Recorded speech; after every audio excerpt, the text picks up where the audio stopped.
Welcome to The Last Breakfast. Please enjoy the video. You start by preparing the file. Open the image and duplicate the background layer so you preserve the original. Convert the duplicate to a smart object to keep edits reversible. This matters because color adjustments can be heavy-handed.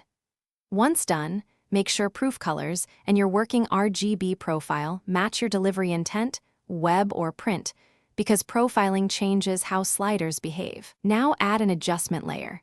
Curves or color balance is the first actionable control we'll use to shape tones. You'll tackle the core grading by stacking adjustment layers. Start with curves to set overall contrast and subtly nudge RGB channels.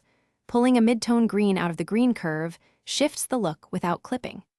Then add selective color or color balance to target specific hues like skin tones or skies, and reduce saturation with vibrance rather than hue/saturation for a gentler effect. Make sure to paint masks on each layer to confine changes. This keeps skin natural while grading backgrounds. Finish by applying the Camera Raw filter to your smart object for filmic clarity. Adjust exposure, clarity, and add subtle grain to unify the image. Then evaluate layer blend modes like soft light or overlay to introduce contrast without damaging details. Lower opacity when the effect feels too strong.